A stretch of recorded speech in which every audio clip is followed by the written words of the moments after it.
শাস্ত্রে আছে মাতৃগর্ভে কোনো সন্তান যখন মা ধারণ করে তার 5টি জিনিস গর্ভেই নির্ধারণ হয়ে যায়: আয়ু, বিদ্যা, ধন, কর্ম এবং মৃত্যু। এই 5টি যে কোনো মানুষ মাতৃগর্ভে প্রবেশের পরে তা নির্ধারিত হয়। কি কি বললাম?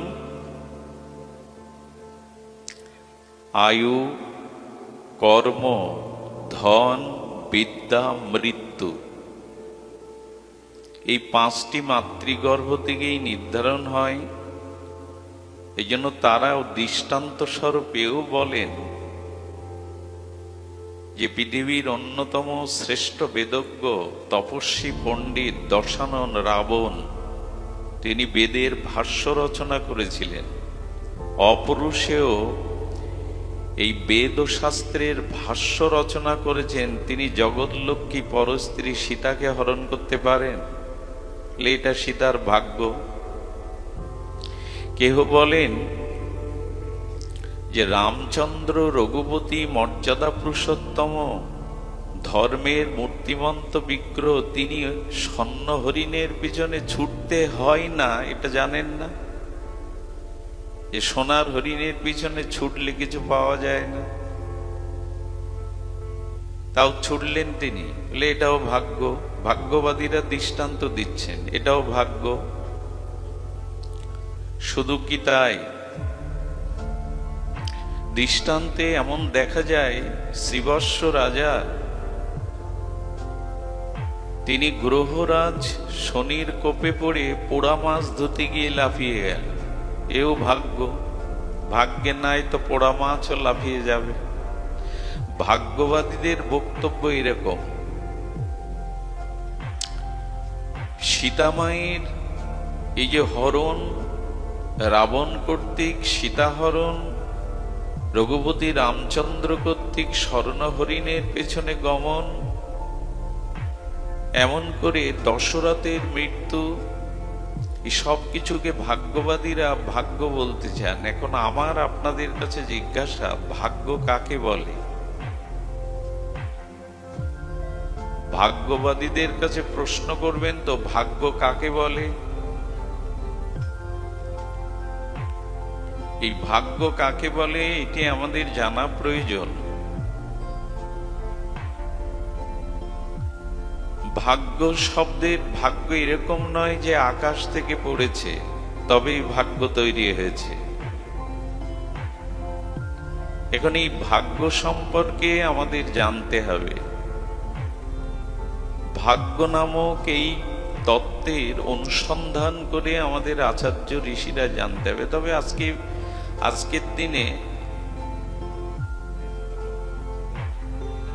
আজকের দিনে ভাগ্যবাদীদের সংখ্যা খুব বেশি। দেখবেন পত্রপত্রিকায় রাশিফল প্রতিদিন লেখা থাকে। এখন মানুষ মাদুলি, তাবিজ, জ্যোতিষী, কবচ এটার প্রতি অনেকটা নির্ভরশীল হয়ে পড়ছে। ভাগ্য বদলাবে, ভাগ্যে যেটা আসে সেটা পরিবর্তন করবে। প্রথম প্রশ্ন হলো, জিজ্ঞাসা হলো, ভাগ্য কাকে বলে? এ সম্পর্কে জানতে হবে। হ্যাঁ, ভাগ্য নামক একটি বস্তু আছে। আচ্ছা, ভাগ্যে যা লেখা আছে তাই যদি জীবনে ঘটবে, আমার কিছু করার নেই, ভাগ্যে যা আছে তাই হবে। ভাগ্যবাদীগণ যদি এইভাবে বসে থাকেন তাতে কি হয়? এক ব্যক্তি তার ছেলের কোষ্ঠী নির্বাচন করেছেন। মহান জ্যোতিষী আচার্যের কাছ থেকে বলছেন 10 বছর পরে আপনার ছেলের মৃত্যু। এখন এই ছেলের মৃত্যু হবে, পিতা এই চিন্তা, আমার ছেলে মরবে, আমার আগে চলে যাবে, চিতায় জ্বলবে, এই চিন্তা করতে করতে হার্ট স্ট্রোক করে উনি আগে মারা গেলেন। ভাগ্যবাদীরা প্রয়াসও জ্যোতিষশাস্ত্র বা ভাগ্য নির্ণয় করে এই ভাবতে ভাবতে সে নিজের ক্ষতি করে বসে। এবং এমনও হয় যে লটারিতে আমি আগামী 5 বছরে ধনী হয়ে যাব, তো সেই চিন্তা করতে করতে অলস হয়ে যায়। যখন ধনী হব লটারি বেঁধে, আর কাজের কি দরকার? ভাগ্যবাদীদের এরকম একটা অবস্থা মনে তৈরি হয়। এখন ভাগ্য আসলে কি? শুনুন, হরি কথা, ভাগবত কথা মানে সাধারণ লীলা কথা শুধু নয়, আমাদের জীবন পরিবর্তনের কি হচ্ছে আছে মানে আছে। চুপচাপ শুনুন ভাগবত কথা। ভাগ্য পরিবর্তন বা ভাগ্য বলতে কি বুঝি? কর্ম তিন প্রকারের, খুব ধ্যান দিয়ে শুনতে হবে, মন দিয়ে। কারণ এই ভাগ্য নিয়েই আর চলছে চারিদিকেই এর বিধি ব্যবস্থা। ভাগ্য কাকে বলে সে সম্পর্কে আমাদের গীতা শাস্ত্র যেটা বলেছেন শুনুন। অনিষ্ট ইষ্টম ত্রিবিধং কর্ম। কর্ম তিন প্রকারের। ভাগ্য কি করে রচনা হয় শুনুন। ভাগ্য কাকে বলে ভগবান জানাচ্ছেন। কর্ম তিন প্রকারের, ক্রিয়ামান, সঞ্চিত, প্রারব্ধ। এগুলি না বুঝলে ওই ভাগ্যের দোহাই দিয়েই আবেশেই আমাদের জীবন কাটাতে হবে। সঞ্চিত কর্ম কেমন? আমাদের এর আগে বহুবার জন্ম হয়েছে, এটা বৈদিক সনাতন ধর্ম অবলম্বীদের দৃঢ় বিশ্বাস এবং বৈজ্ঞানিক যুক্তিসঙ্গত এই চিরসত্য। পূর্বজন্ম আছে। একবার ট্রেন যাত্রায় এক অহিন্দু ভদ্রলোকের সাথে আমার কিছু কথা হয়। তিনি আমার সাধু বেশ দেখে প্রশ্ন করেন, আপনাদের ধর্মের সাথে আমাদের ধর্মের মিল নাই। কোনটা মিল নাই? বললেন, আপনারা পূর্বজন্ম বিশ্বাস করেন, পুনর্জন্ম বিশ্বাস করেন। আমাদের ধর্মে পূর্বজন্ম বা পুনর্জন্ম নাই। এর যুক্তি আপনার কাছে কি? সাধু দেখলেই কিছু মানুষ তর্ক করতে ভালোবাসে। আমার ধর্ম শ্রেষ্ঠ, তোমারটা যুক্তিহীন, এই প্রমাণের জন্য ব্যস্ত হয়ে যায়। উনি বলছেন আমাদের ধর্মে পুনর্জন্ম নাই, কিন্তু আপনাদের ধর্ম বলে আমার ধর্মে পুনর্জন্ম আছে। উনি ওনার যুক্তিগুলো উপস্থাপনের পর আমি নীরবে শুনলাম। কেউ কথা বললে তার কথা আগে শুনতে হয়। আমি তাকে বললাম, আপনার বলা যদি শেষ হয়ে থাকে যে স্রষ্টা বা সর্বময় ঈশ্বর, তিনি যাকে যেমন করে জগতে পাঠিয়েছেন তিনি সেইভাবেই জগতে চলছেন, আমাদের কিছু করার নেই। অনেক যুক্তি এইভাবে দেখালেন। তিনি যেভাবে যাকে জগতে পাঠিয়েছেন, তিনি স্রষ্টা, তিনি সর্বাধিকুল মালিক। তিনি যাকে যেরূপ রূপে পাঠিয়েছেন, ধনী নির্ধনী, সুস্থ অসুস্থ, সেভাবেই জীব এসেছে, তারই ইচ্ছা। আমি আমার বলা শুরু করলে বললাম, আপনার কথা মতো তাহলে মানুষের পুনর্জন্ম নাই? বলল নাই।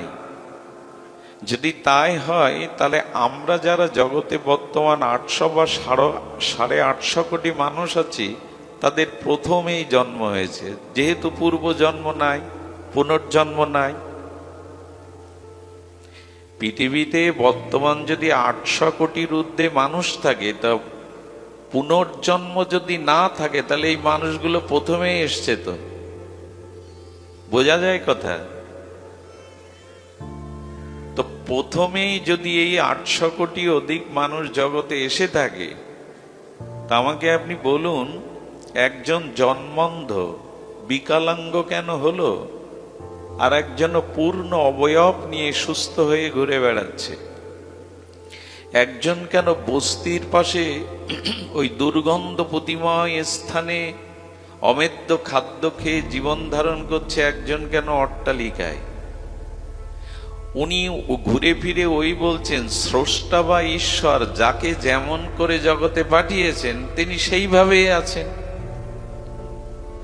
আমি বললাম, তাহলে আপনি যে স্রষ্টার কথা বলছেন সেই স্রষ্টার বিচার বিবেচনা ঠিক নাই। আমার পূর্বে যদি কোনো জন্ম না থাকে, এই যদি প্রথম জন্ম হয়, তাহলে পূর্ব জন্ম না থাকায় আমার কোনো পাপও নেই, কর্মফল নেই। আমি যদি এই প্রথম জন্ম গ্রহণ করে থাকি, পূর্ব জন্ম বলে কিছু না থাকে, পুনর্জন্ম, তাহলে তো আমার পাপই নাই। জগতে আসিনি তো পাপ করব কোথায়? তো পাপ নেই, কুকর্ম নেই, তো ঈশ্বর একজনের প্রতি নির্দয় হলেন আর একজনের প্রতি সদয় হলেন, এটা কি ঈশ্বরের বিবেচনার বিষয় হতে পারে? দয়ার বিষয় হতে পারে?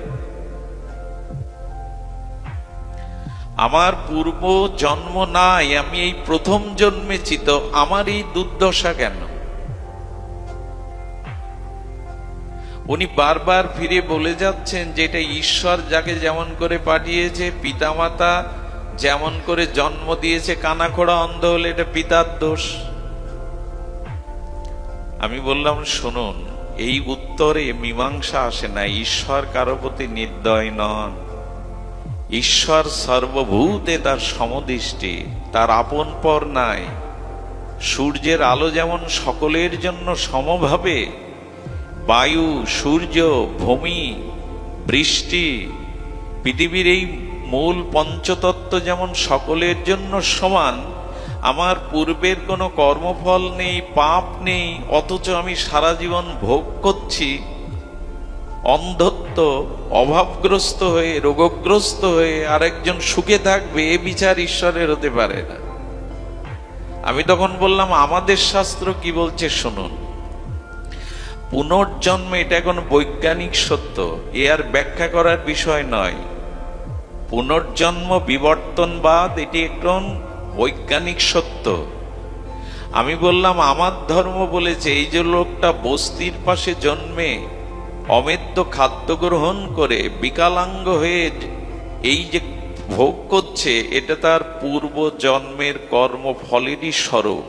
ঈশ্বর কারো ভাগ্য রচনা করে না। আমাদের ভাগ্য আমরা আমাদের কর্ম অনুসারেই রচনা করেছি। কেউ যদি বলে আমার ভাগ্য ঈশ্বর রচনা করেছে, ঈশ্বর এমন পক্ষপাতিত্ব দুষ্ট নন যে আমার ভাগ্যে অভাবই দেবেন, বঞ্চনায় দেবেন, কষ্টই দেবেন, অন্ধ করে পাঠাবেন, এরকম বিবেচনা তার থাকতে পারে না। আমার ভাগ্য ভগবান রচনা করেনি, আমার কর্মফলই আমার ভাগ্য রচনা করেছে।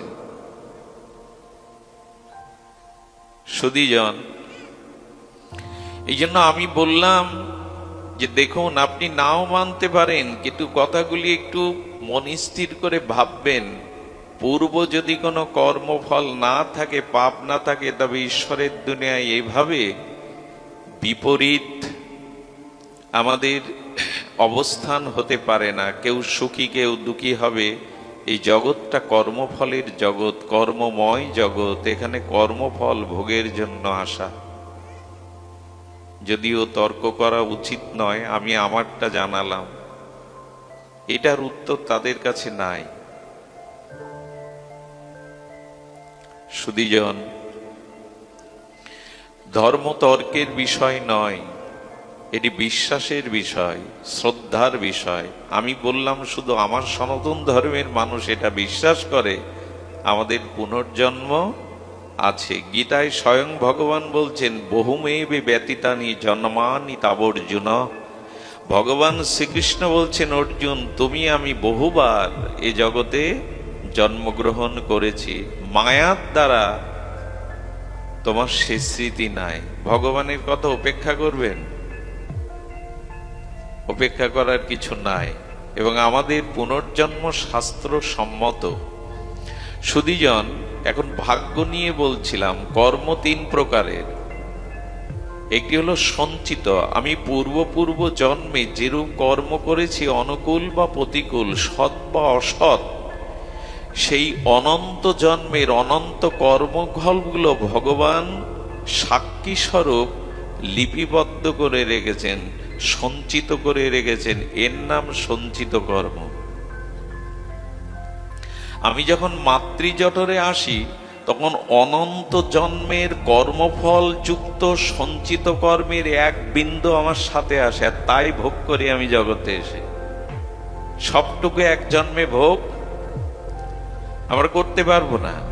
কিঞ্চিত সঞ্চিত কর্ম আমাদের সাথে দিয়ে দেয়। আচ্ছা, কেউ যদি বলে এইখানেই তো ভাগ্যবাদীরা জিতে গেল, আমার পূর্ব সঞ্চিত কর্মফল নিয়ে জগতে এসে আমি ভোগ করছি, এতে তো ভোগ করতে হবে, কর্মফলের উপরে কিছু করার নেই। ভগবান বলছে তা নয়। যদি পূর্বজন্মের কৃত কর্মফল ভোগ করতেই তোমাকে আসতে হয়, এর আগের জন্ম কি করেছো? এখানে মোবাইলটা না বাজায় উচিত, যন্ত্র দানবের যন্ত্রণা এখানে মানায় না। এগুলো একটু সুইচ অফ করে রাখুন। সারা দিন তো ওই ব্যবহার চলে, এখানে এটা উচিত নয়।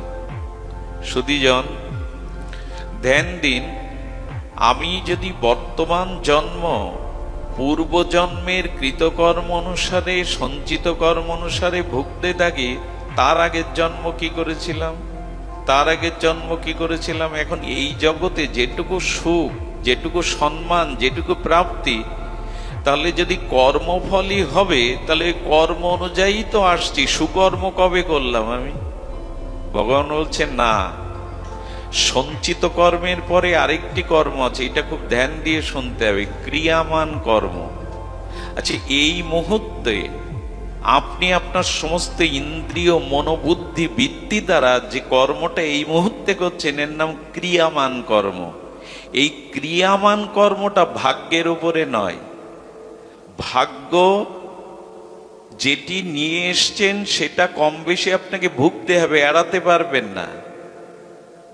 এখন যদি ওই কর্মফল ভোগের জন্যই এসে থাকি, তাহলে উদ্ধার কোনো কালে হবে না। এই কর্মফল ভোগ করতে করতেই অনন্ত জীবন, অনন্ত কল্প চলে যাবে। মুক্তি হবে কিসে? বলে বর্তমান এই মুহূর্ত কর্মটা তোমাকে একটা স্বাতন্ত্র স্বাধীনতা ভগবান দিয়েছেন। এই বর্তমান সময়টা যদি তুমি সৎকর্ম, ঈশ্বর কর্ম, জীবের কল্যাণার্থে নিবেদিত কর্ম করো, তাহলে এই নূতন কর্মের দ্বারা তুমি নিজের উদ্ধার করতে পারো। এর নাম ক্রিয়ামান কর্ম। আচ্ছা, এই মুহূর্তে আপনি পারেন এখান থেকে উঠে গিয়ে কুসঙ্গে, কুরঙ্গে যেতে। আপনি এখন টিভির সামনে, আপনি নেটের সামনে, আপনি বন্ধু বান্ধবদের সাথে আড্ডা নেশা করতে পারেন। আবার আপনি এখানে এসে এখন ভাগবত সঙ্গে, সাধু সঙ্গে শ্রবণ কীর্তনও করতে পারেন।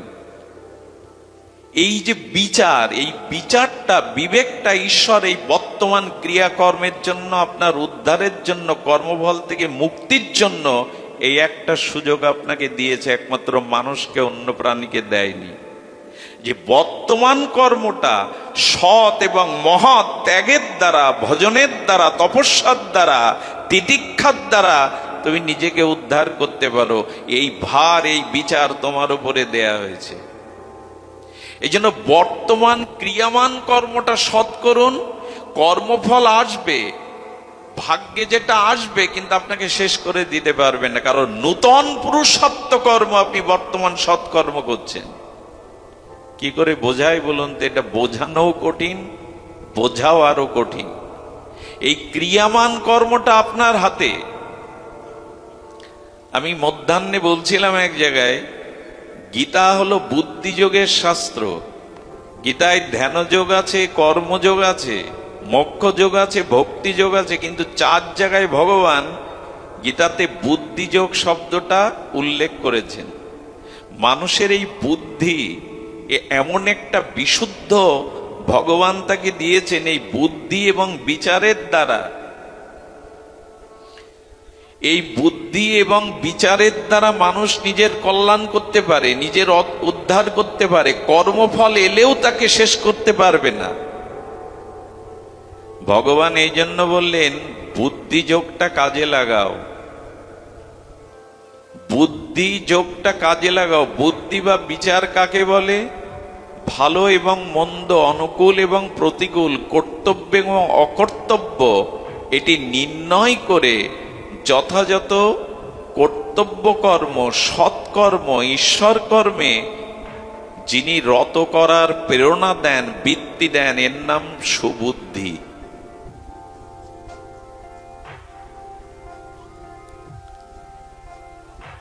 এর নাম সুবুদ্ধি।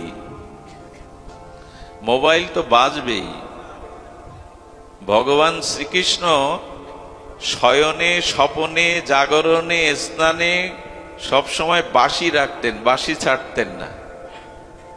ঘুমানোর সময় যশোদা দেখতেন ওনার কোমরে বাঁশি আছে। কেন আমরাও একটা জিনিস রাখি এখন শয়নে, স্বপনে, জাগরণে, বালিশের মধ্যে, বুকের মধ্যে।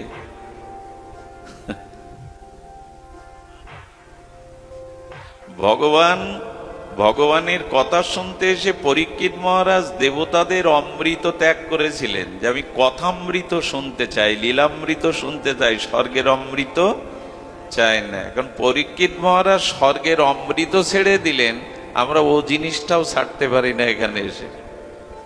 আমাদের আর কি হবে? ভগবানের কথামৃতের জন্য স্বর্গের অমৃত ত্যাগ করে দিল পরীক্ষিত। বলে ও পেয়ে আয়ু বাড়বে, তাতে কৃষ্ণ ভক্তি হবে না, আমার উদ্ধার হবে না, ও পেয়ে কি করব আমি? দেবতারাও তো অমৃত পান করেছে, তাতে কৃষ্ণ ভক্তি হয়েছে তাদের। তা আমি ওই অমৃত চাই না। হে গুরুদেব, হে পরমারাধ্য পরমাত্মান, আপনার মুখে মুখনির্গলিত অনুভববেদ্য হরিকথামৃত পান করান, যাতে আমি কৃষ্ণ ভক্তি পাই। ওই অমৃত আমি চাই না। এখন পরীক্ষিত স্বর্গের অমৃত ছাড়লেন, আমি যদি এটাও এখানে না ছাড়তে পারি, আমার গতি আর কি? ভালো, তাই চালিয়ে যান। মাঝে মাঝে বলি, ওই জিনিসটা যেটা ব্যবহার করছেন না, আপনি মারা যাবেন, আপনার কাঁথা, কাপড়, বিছানা, বালিশ, খাট যেগুলো দূষিত হয়ে গেছে, এতদিন পড়েছিলেন, বলবে এগুলো বাবা মার প্রিয় ছিল, দিয়ে দাও। মোবাইল দেবে তো চিতায়? ওটা সাথে দেবে না, একটু দাম বেশি, ওটা অন্যজন ব্যবহারের জন্য রেখে দেবে, সাথে যাবে না। তো এখন কৃষ্ণ কথাটা শুনুন, এই ভজন ফলটা সাথে যাবে, অন্য প্রয়োজনটা নিয়ে এখানে আসতে নাই। কারো খুব গভীর কোনো সংবেদনশীল প্রয়োজনীয় বিষয় থাকলে ওটা মিটিয়ে এখানে আসতে হয়। সুধীজন, ক্রিয়ামান কর্মটা কিন্তু আপনার উপরে নির্ভর করছে। এই যে সুবুদ্ধির দ্বারা আপনি বর্তমান সময়টাকে কোন কাজে আপনি নিয়োগ করছেন, কোন প্রসাদে নিয়োগ করছেন, এইটা আপনার স্বাধীনতা দিয়েছেন ভগবান। নালে আপনি তার হাতের শুধু পুতুল হয়ে থাকতেন, আপনার উদ্ধারের কোন ওই ভাগ্যই আপনাকে বারবার জন্ম কর্মফল ভোগ করাতো, উদ্ধার হতো না।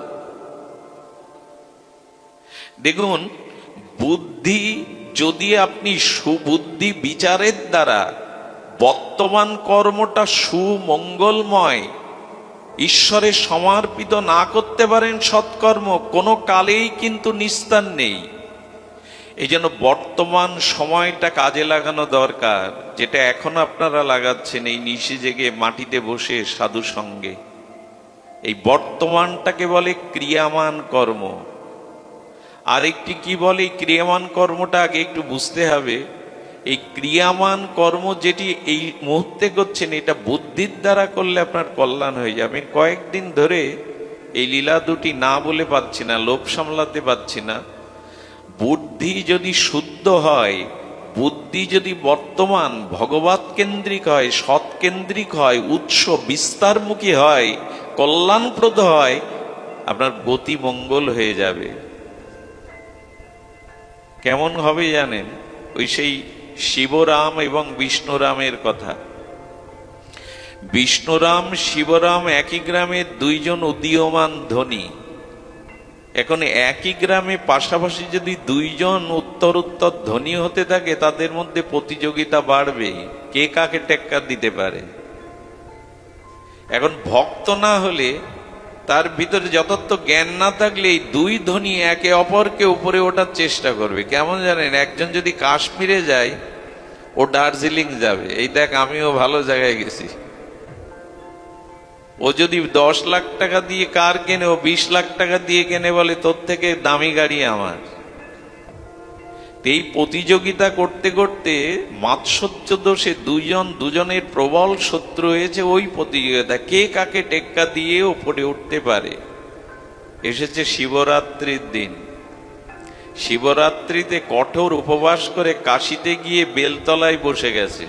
ওং নমঃ শিবায়, ওং নমঃ শিবায়। উদ্দেশ্য কি জানেন?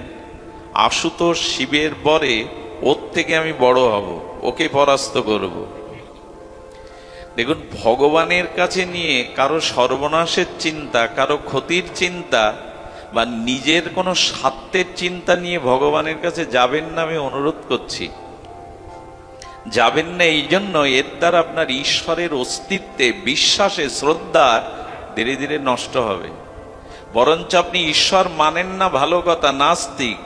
যদি কখনো কোনো কারণে আপনার ঈশ্বর বিশ্বাস এসে যায়, তবে নাস্তিকের ঈশ্বর বিশ্বাস এলে রত্নাকর বাল্মীকি হয়ে যায়। তাদের খুব দৃঢ় বিশ্বাস আছে ঈশ্বরে। আর যারা কামনা বাসনা নিয়ে ভগবানের ভজন করে, বারবার যায়, ছেলের চাকরি চায়, মেয়ের জামাই চায়, নিজের অসুখ সারতে চায়, কর্মফলে যদি তার ওগুলি নিরাময় না থাকে, তবে আশাপ্রদ ফল না পেয়ে ধীরে ধীরে তার ঈশ্বরের প্রতি আস্থা, বিশ্বাস, শ্রদ্ধা কমে যাবে। আচ্ছা, উপাসনা মানে তো ঈশ্বরের নিকটে যাওয়া। উপযুক্ত আসনা ইতি উপাসনা, অর্থাৎ ঈশ্বরের নৈকট্যে অবস্থান করার নাম উপাসনা। আমি মন্দিরে গেলাম, ভগবানের চরণে কাঁদছি আর বলছি ছেলের চাকরি দাও, আমি কি ভগবানের উপাসনায় গেলাম না ছেলের চাকরির কাছে গেলাম? ভগবানের নিকটে যায়নি তো। ভগবানের নিকটে বসে ছেলের চাকরির চিন্তা করছে, আমি উপাসনায় যাইনি। এই জন্য কামনা বাসনা নিয়ে ভগবানের কাছে গেলে ভগবানকে একটা মেশিন বানানো হয় যে তুমি আমার ইচ্ছা পূরণের মেশিন হও।